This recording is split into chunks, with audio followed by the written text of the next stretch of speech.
Mr. Scott Eccles. Oh, Mr. Garcia. I'm sorry, I did not recognize you at once. Oh. Please allow me to carry your case. That's very civil of you. Thank you very much. I'm sorry the weather has been unkind for your visit. Ah, well, unkind for you, perhaps, but we British, you know, we're hardy souls. Ah.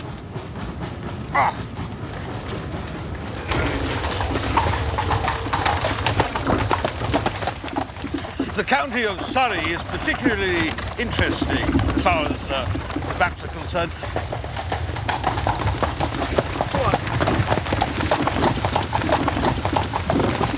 I'm looking forward to showing you my entire collection of Surrey maps. I mean, there's Maul and Ogleby. I've got one or two here I can show you.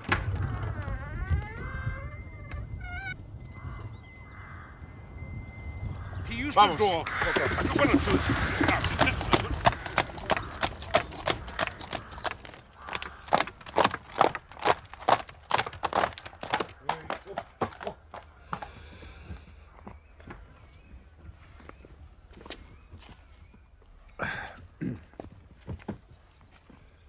Eso va a ser todo por ahora. Puedes ensillar el caballo y guardar el coche. Ah, this is your house, is it? Yes, please. You're welcome. It's very nice. Very nice. I suppose, Watson, we must look upon you as a man of letters. How do you define the word grotesque? Grotesque? Oh, strange? Remarkable? No. Surely, there's more to it than that. Some underlying suggestion of the tragic, the terrible. If you cast your mind back to those narratives with which you've inflicted a long, suffering public, you will see how often the word grotesque has deepened into the criminal. I suppose the affair of the red-headed men was grotesque enough at the outset. Huh? Ah! Oh, that most grotesque affair. The 5 orange pips. Yes, which led straight to a murderous conspiracy. Another word puts me on the alert. Oh, how did you there? I've just had the most incredible and grotesque experience. May I consult you, Scott Eccles? Post office, Charing Cross. Ah. A man or a woman? Oh, a man! No woman would send a reply-paid telegram. She would have come. Did you see him? Oh, my dear Watson. You know how bored I've been since we locked up Colonel Carruthers. Life is commonplace. The newspapers are sterile. Audacity and romance seem to have passed forever from the criminal world. Of course I'll see him. Unless I'm very much mistaken, this is our client.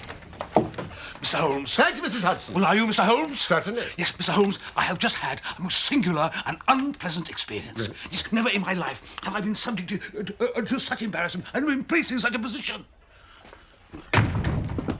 Please sit down, Mrs. Scott Eccles, my friend and colleague, Dr. Watson. Now, in the first place, may I ask why you have come to me at all?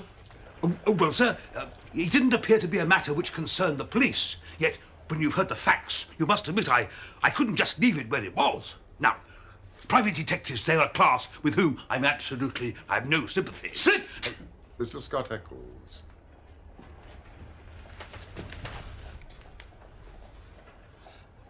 Well, nonetheless, having heard your name, Right, I sir. decided... Now, in the second place, why did you not come to me at once? What do you mean? Well, it is now 2:15. A telegram was dispatched about 1. No one could glance at your toilet in a tower without seeing that your disturbance dates from the moment of your waking. What? You're right, Mr. Holmes. Yes. I never gave a thought to my toilet. I was only too glad to get out of such a house. Oh, no, thank you. No. You see, I've been running round making inquiries before I came here. See, I called at the house agents, you know. Oh, yes. And they said that Mr. Garcia's rent was paid up all right and that everything was in order in Wisteria Lodge. No, come, sir. You know, you're like my friend Watson, who has the bad habit of telling his stories wrong end foremost. Now, please, arrange your thoughts and let me know in their due sequence exactly what those events are, which have sent you out, unbrushed and unkempt, with your dress boots and waistcoat buttoned awry, in search of advice and assistance. Well, I'm a bachelor, and being of a sociable turn, I cultivate a large number of friends. At the table of one of them recently, I met a young fellow named Garcia, a pleasant chap of Spanish descent, connected in some way with the embassy. We discovered a common interest in cartography, or so I thought. That's the study of old maps. The plan was to retrace Surrey as Thomas Moole engraved it some 50 years ago. Well, as soon as I arrived yesterday evening, I knew something was wrong. The atmosphere of the place. The house was tumbled down, depressing. Garcia had told me he had a wonderful cook, a half-breed he'd picked up on his travels. But the dinner, well, it was so ill-prepared and served with such bad grace that it was barely edible. I can assure you that there were many times in the course of the evening I wished I could have invented some excuse to leave. What did you say? Well, the ruse is fascinating. John Ogilvy. Across the heathland. No, it wasn't just the heathland. It was all over the county. I say, are you feeling all right? Yes, sorry. Luis, some more wine for our guest. Yeah. Hombre, ¿qué pasa? Cálmate. ¿Qué te pasa? Escucha. ¿Qué te pasa? Mira, ¿qué te pasa? Cálmate.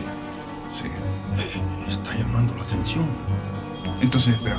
Ahí viene algo, ya. Anda la puerta. Are we expecting company?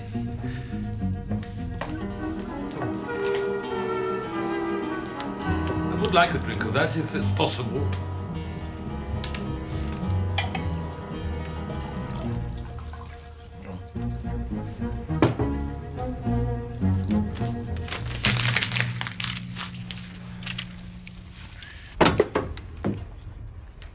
And he made no remark as to the contents of the note? None. But from that moment, he gave up all pretense of conversation. He just sat there, smoking these endless cigarettes. About 11, I was glad to get to bed. 2 hours later, he looked in at my door. Did you ring? Did I ring? Ah, please don't wake up. It's nearly 1 o'clock. Please go back to sleep. Good night. And now I come to the amazing part of my tale.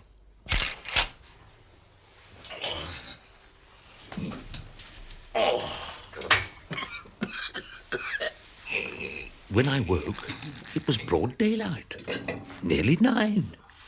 I had particularly asked to be called at 8, so I was very much astonished at this forgetfulness. I say, is anybody here? I'd like some hot water. I rang for the servant. There was no response. Somebody?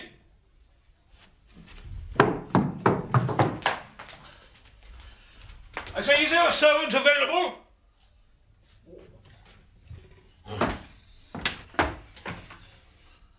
Oh, this is damnable.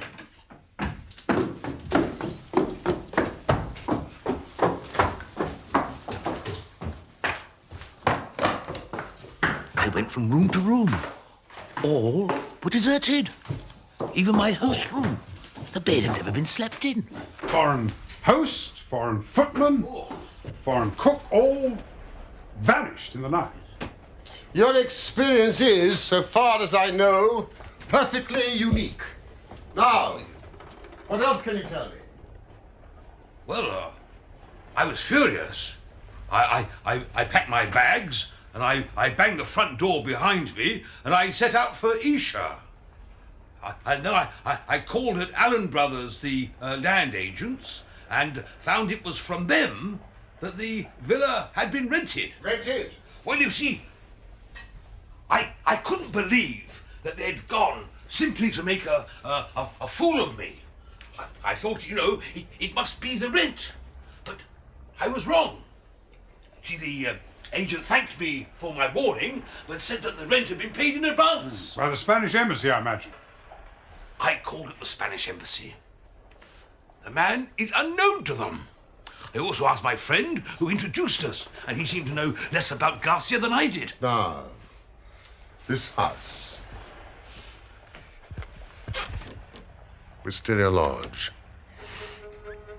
I wonder if it's still as you left it. What's troubling you, Watson? Well, I fear some mundane explanation for events may await us upon our arrival. It's possible we can thank our lucky fate, which has rescued us for a few hours from the insufferable fatigues of idleness.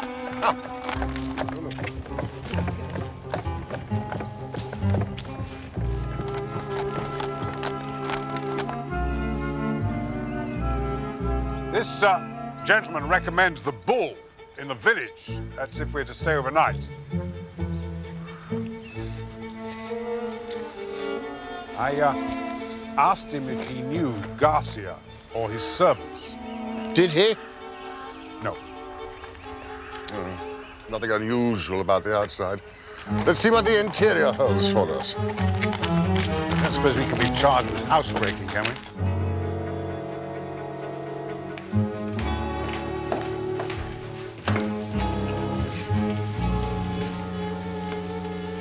What earth could leave such a mess?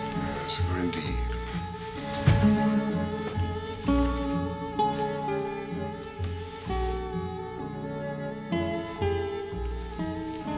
Glance around the house.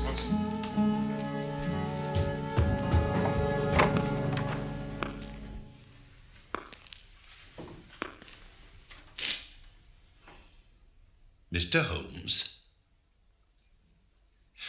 Welcome to Wisteria Lodge, Mr. Holmes. Inspector Baines of the Surrey Constabulary. This is Constable Downing. And you are Mr. John Scott Eccles of Popham House, Lee. I am. Oh, Mr. Scott Eccles, we've been following you about all the morning. You traced him through his telegram, I presume. Exactly, Mr. Holmes. We picked up the scent at Charing Cross Post Office. But what do you want? Why'd you follow me? We wish a statement, Mr. Scott Eccles, as to the events which led up to the death of Mr. Aloysius Garcia of Wisteria Lodge, near Isha. Dead, did you say? Oh, yes, he is dead, yes. But how? An accident? Murder, sir. If ever there was one on earth. Oh.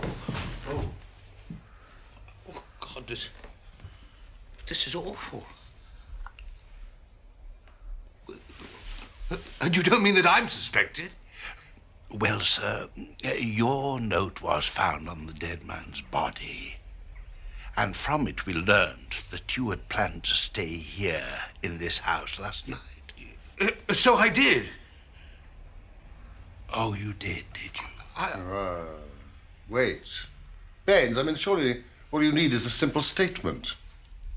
Yes, Mr. Holmes, but it is my duty to warn Mr. Scott Eccles that it may be used against him. Ah, this is my friend and colleague, Dr. Watson, Inspector Baines. Yes, of course. Doctor, your attention. Oh, Mr. Scott Eccles, you look as if you could do with a drink. I found some brandy in the library. If you follow me, I'll show you where it is. I don't know. Oh, thank you. È vero, sto mangiando. Tu vestito blanco. Non mi importa, non mi importa.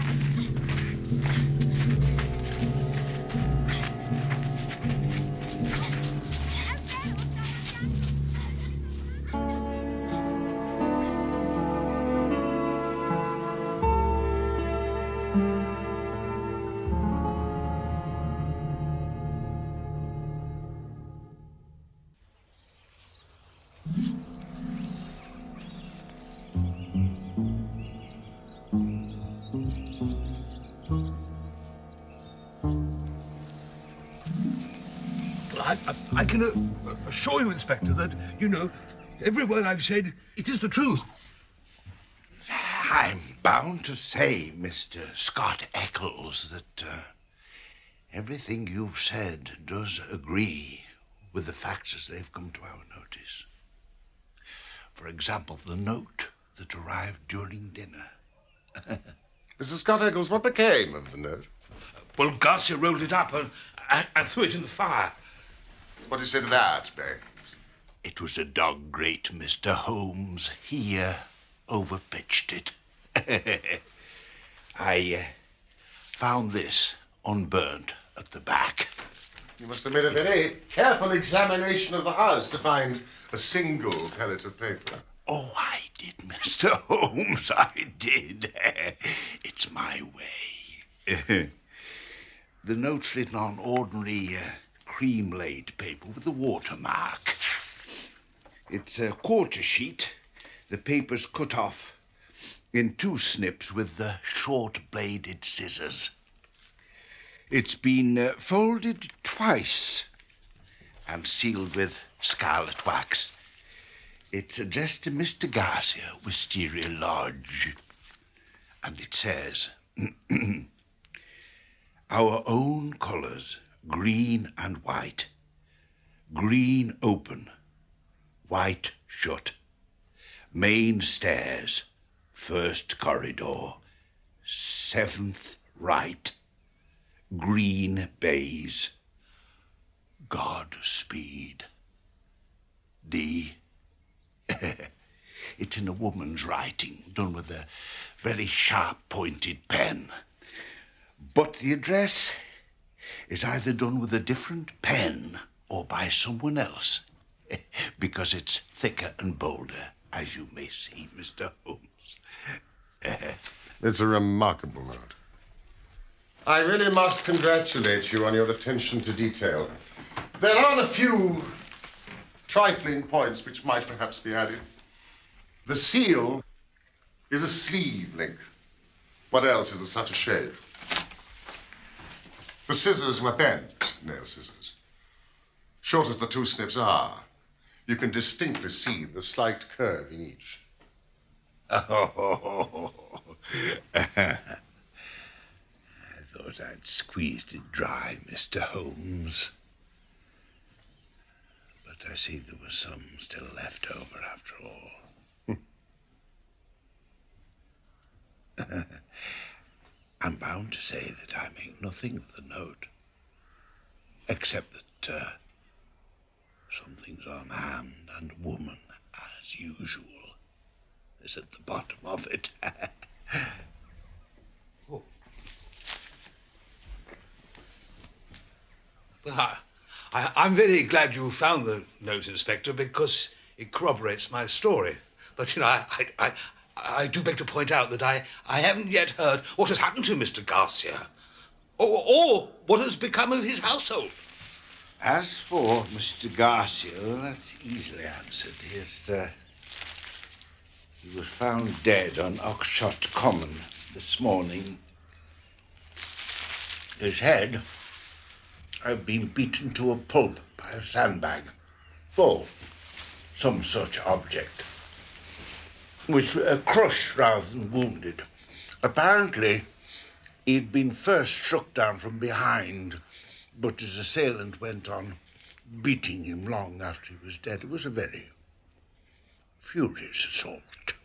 Ah, I mean, this activity that we saw as we approached the house, were there any footsteps or clues as to the criminal? None. As yet. Had Garcia been robbed? No sign of robbery, no. Well, our tenants seem to have left little or nothing behind them. Apart from the clothes, some pipes, a few novels, 2 of them in Spanish.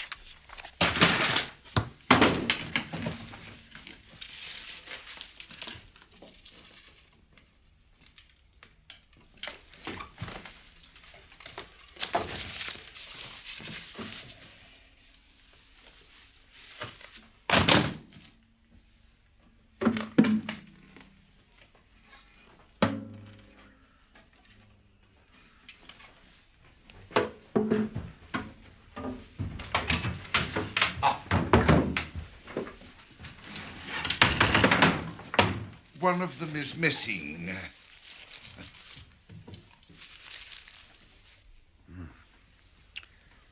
Yeah, we might assume the G stands for Garcia. Family heirloom, perhaps. The other was not on the body, nor has it been found in the vicinity, though my men are still looking. Do you wish to look around the house? A brief look. My room.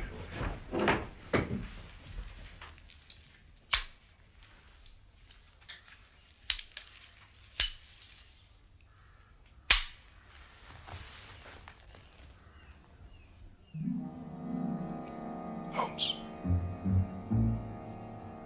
Holmes! Holmes!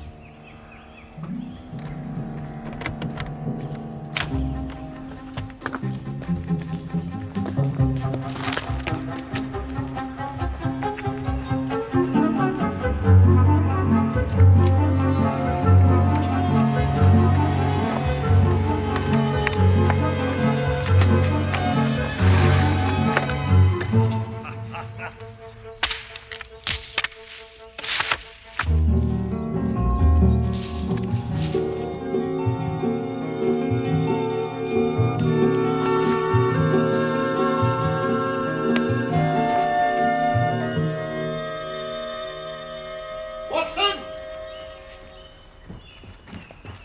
What have you seen? Could have been the devil for all I know. Staring eyes at the window. Negroid features, mulatto-like. He's got away across the fields. Maybe just as well. I don't think I could have laid hands on him. Ah, but it is. If he is all the same scale as his foot, then he is certainly a giant. Well, whoever he was, whatever he wanted, is gone for the present. And we have more important things to attend to.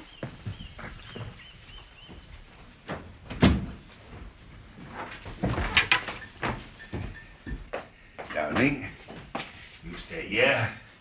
And you, sir, shall come to the station with me. Yes, sir. And let me have a written statement. Yes, certainly. I'll come at once. I hope you don't mind our collaborating with you, Inspector. Highly honoured, Mr. Holmes. Highly honoured. Inspector, is there any clue as to the exact hour of the man's death? 1 o'clock. It rained about that time, and the death certainly occurred before the rain. No! That is perfectly impossible, Mr. Baines. No, his voice is very unmistakable. I could swear to it that it was he who addressed me in my room at that very hour. Well, he spoke to me in, that funny accent of his. He said, he's nearly 1 o'clock. Remarkable, but one must not confuse the unlikely with the impossible. What does he mean by that? Certainly some strange people occupied that house, Mr. Holmes. One of them is dead. Did some of his companions follow him and murder him? If so, we should have them. For every report is watched. But my views are different, Mr. Holmes. Yes, sir. My views are very different. You have a theory. And I'll work it myself, Mr. Holmes. Your name is already made. I get to make mine. And I should like to be able to say afterwards that I solved it without your help. Then do you follow your path and I will follow mine. Goodbye, Mr. Scott Eccles. Goodbye, Mr. Holmes. Scott Eccles. Now, let us consider this note. Is there a woman involved, a jealous husband? Godspeed. Godspeed, D. Now, that must be our guide. The man was a Spaniard. I suggest that the D stands for Dolores. It's a common female name in Spain. A Spaniard would write to a Spaniard in Spanish, Watson.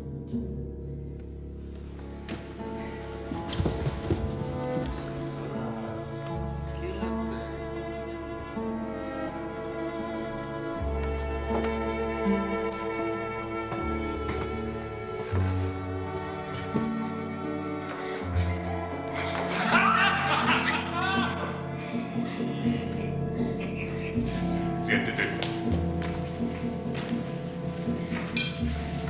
¿Qué le pasa? Rey, ¿qué no se siente muy bien? Silencio, niñas.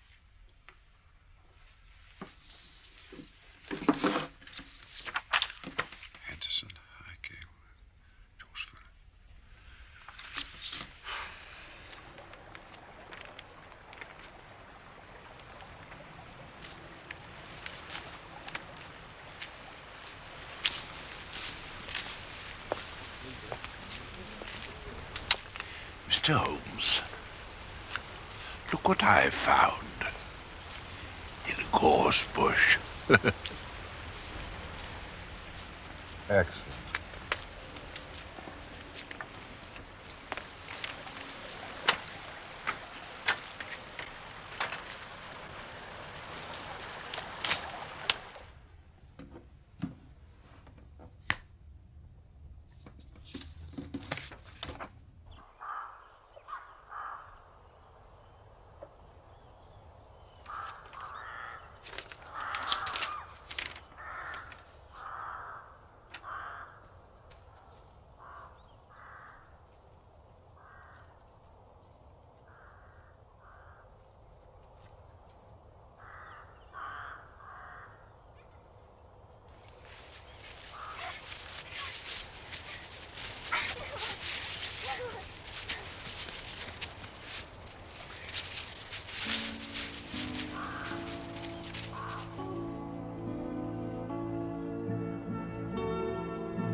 Sorry, I see them. Dejadlo, niños, ¿qué hacéis? Estaba espiando la Sí, casa. fuera. Mientras jugábamos. Váyanse a jugar. ¿Por qué lo dejaste entrar? ¿Qué pasa aquí, señor? You are trespassing. I'm terribly sorry. I seem to have lost my direction. Is it your custom to wander into houses Dr. unannounced? Wakefield, my friend and fellow cartographer. Yes, indeed. You know, we were so engrossed in trying to trace the bridle path to the now vanished hamlet of Ogdor, St. Mary, that we mislaid each other. And since we were late for Mr. Henderson, I thought, I'm so glad you found your way here. Well, I did my I best, very but much unfortunately, regret that Mr. Henderson is too busy to see you today. No, Lucas. I will see you.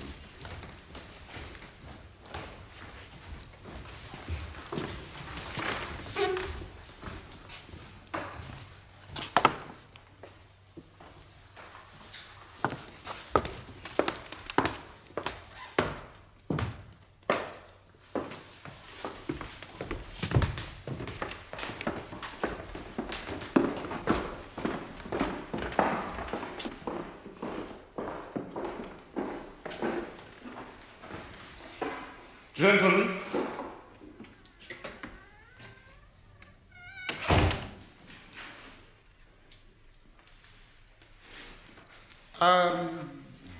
The purpose of our visit is to inquire into the history of High Gable, which we believe has an intriguing and bloodthirsty past. I mean, since the days of the English Civil Wars. I would have no knowledge of that. I'm only a recent invader. Ah. But there are local records in the library. There are no records of any past violence in this house.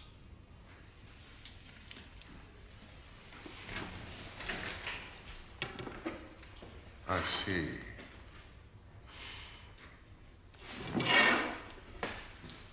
Then I will detain you no more.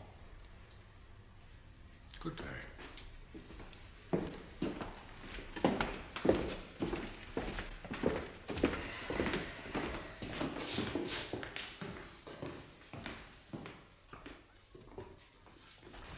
I thought you were in London.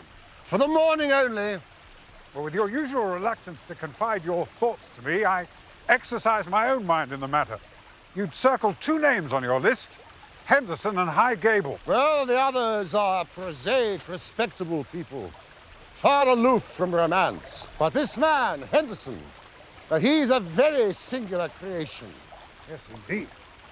As you may have noticed, no tea for me, the house is double-winged, one side the servants, the other side the family.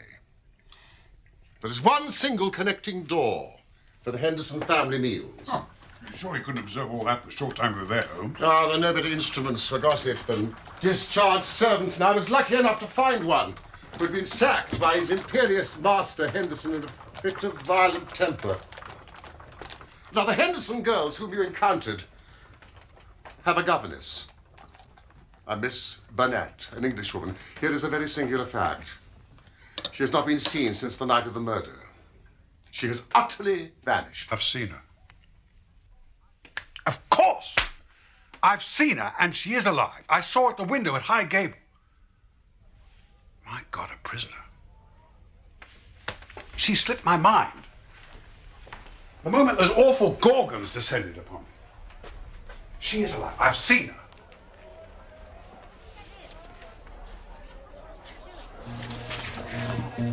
That's the man I saw and chased. Baines has arrested the wrong man. Come, Watson, quick. We must stop him.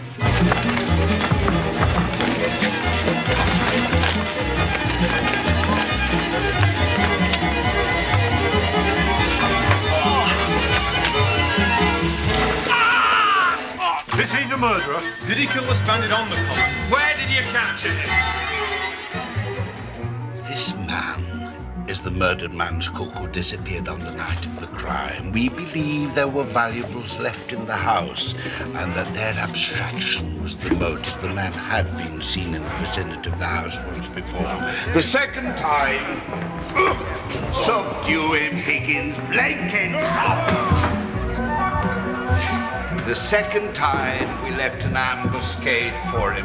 We shall be applying for remand when the prisoner is brought before the magistrates. That will be all for now, gentlemen. Thank you very much. Was it on the... Where did you capture him?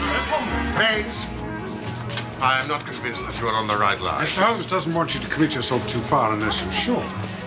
Oh, you're very kind, gentlemen. But, we did agree to work on our own lines, didn't we? And that's what I'm doing. You're welcome always to my news. This fellow's as strong as a cart horse and fierce as the devil. He nearly bit off Constable Downing's thumb before they managed to master him. He speaks hardly any English, and we can get nothing out of him but grunts. And you think that you have evidence that he murdered his late master? I didn't say so, Mr. Holmes. I didn't say so. We all have our own little ways. You will go yours, and I will go mine. That was the agreement. Sibley. I think Baines is riding for the fall. I'd have to agree with you there.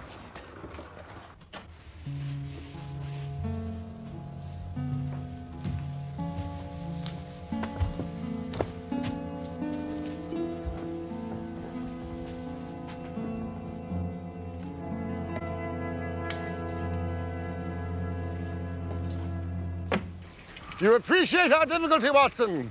There's nothing upon which we can apply for a warrant.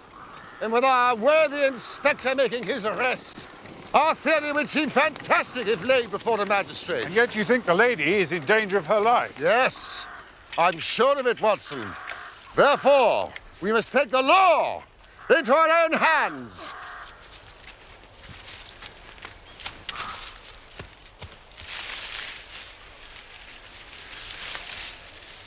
Top left bay. We could reach it from that outhouse.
Right.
have given me the very evidence I wanted. We were both on the same scent from the start. You went after Henderson, too? Why so? Well, you first, and then Dr. Watson here came crawling through the undergrowth at High Gable. I was up a tree observing you both. It was just a question of who got the evidence first. Why did you arrest the mulatto? Well, I was sure that Henderson, as he calls himself, felt he was suspected, and he would make no move so long as he thought he was in danger, so I arrested the wrong man. You know, you will rise high in your profession, Inspector. Oh. You have instinct and intuition. Thank you, Mr. Holmes. But we can't arrest without Miss Burnett's evidence, can we? I shall be able to give you that in a moment, but tell me, who is this man, Henderson? He's Don Murillo, known as the Tiger of San Pedro.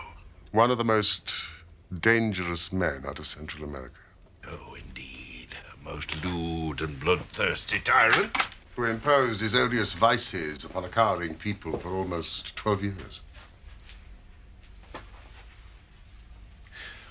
Was it the San Pedro colours, green and white, that first put you onto it? That and my visit to London, to the Spanish Embassy and the Foreign Office. No, please, this is your case, Inspector. 5 years ago, there was a rising against the tyrant. But it was an empty palace they stormed. Don Murillo, his secretary, 2 children, and all the wealth had escaped by ship.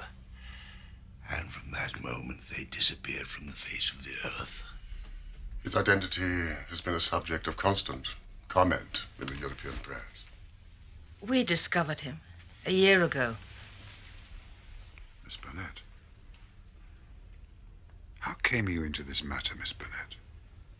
An English lady in such a murderous affair. Because there is no other way in the world by which justice can be gained. What does the law of England care about the rivers of blood shed so many years ago in San Pedro, or the shipload of treasure that this man has stolen from us? To you, they're like crimes committed in some other planet. We know. My real name is Signora Victor Durando. My husband was the minister of San Pedro in London. He met and married me there.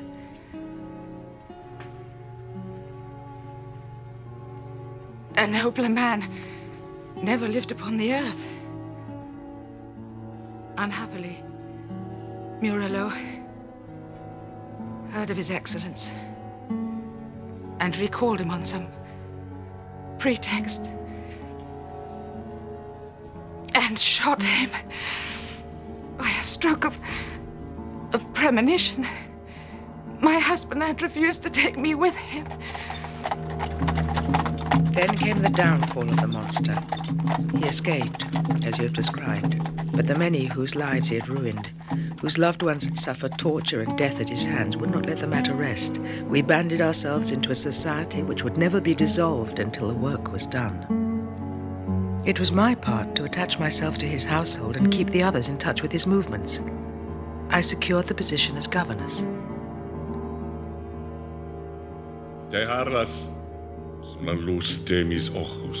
He little knew that the woman who faced him at every meal was the woman whose husband he had hurried to eternity. I smiled on him, did my duty to his children, and bided my time.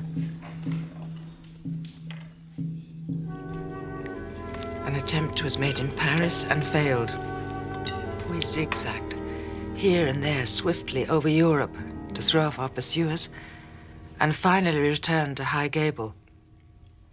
Garcia had been waiting there for nearly a year with 2 trusty companions, all fired with the same reasons of revenge. Who was Garcia? The son of Fernando Garcia, one of the former highest dignitaries of San Pedro, who was murdered like your husband. This note you sent, you say it was intercepted? During the day, Murillo took every precaution and never went out save with his satellite, Lucas. Even at night, the man was forever on the alert and continually changed his room. We had arranged that I would send Garcia final instructions. The doors would be open, and the signal of a green or white light in a window which faced the drive was to give notice if all was safe, or if the attempt had better be postponed.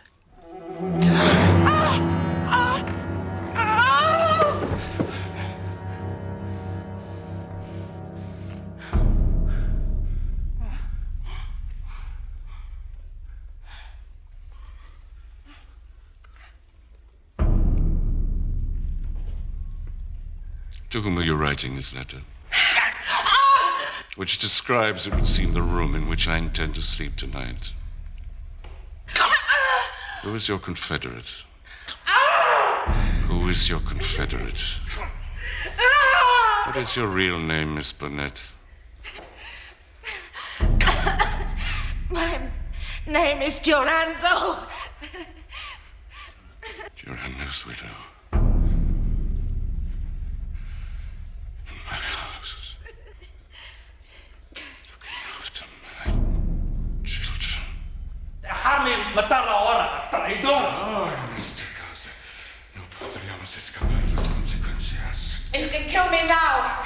What is my life worth? You have destroyed everything that I love. Who are you writing to? Tell me, Senora Durando. Who? It's a name you fear. He's waiting for you.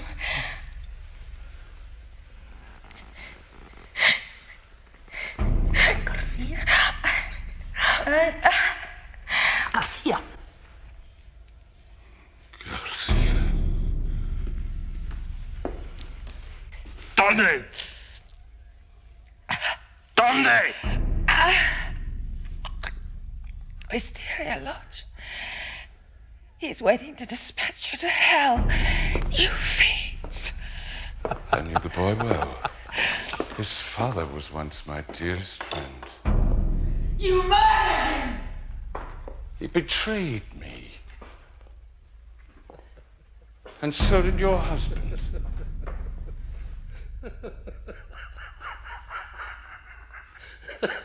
And now they send the wives and sons. Will you never learn? I am indestructible.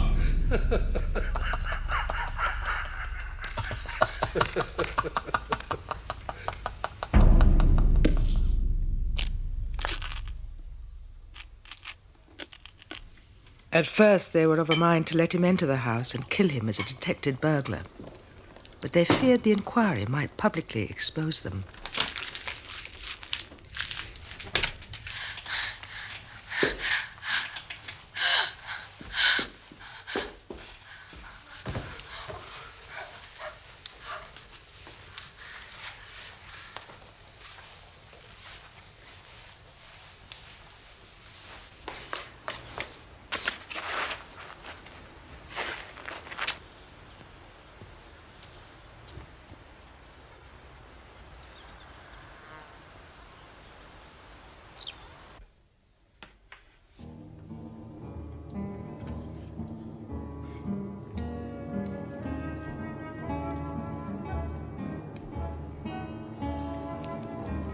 Uno para todos.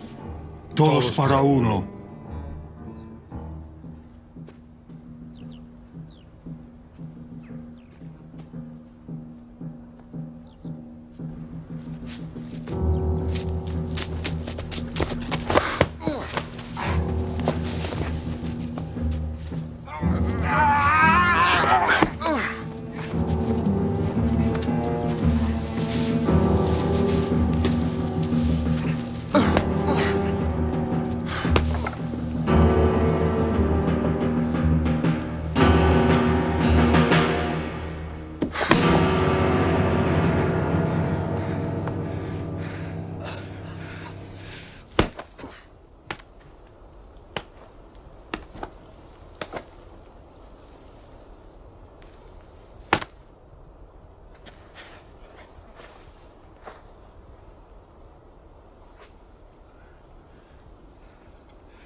justice will come.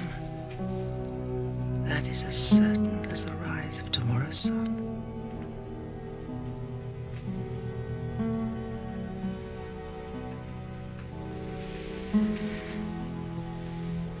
I have no doubt that my life, too, hung in the balance. For most of the time, I was confined to my room, terrorized by the most horrible threats to break my spirit. Occasionally, I was allowed out, but only when they had first drugged my food.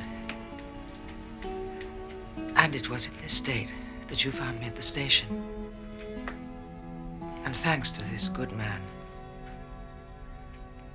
I am beyond their power forever.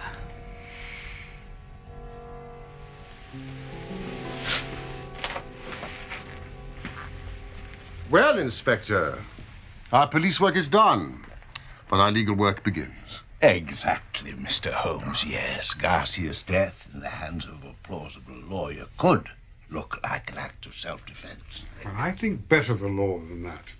Self-defense is one thing, but to entice a man in cold blood with the object of murdering him is another, whatever danger you fear from him.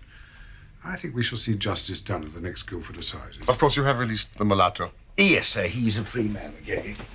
And your man is with the fugitives on the train? Yes, sir, yes, and I've wired Scotland Yard to have their men at Waterloo Station to receive them, yes. You know, I really must congratulate you, Inspector. Your powers, if I may say so, without offense, are superior to your opportunities. You're right, Mr. Holmes. In the provinces, we stagnate. A case like this gives a man a chance.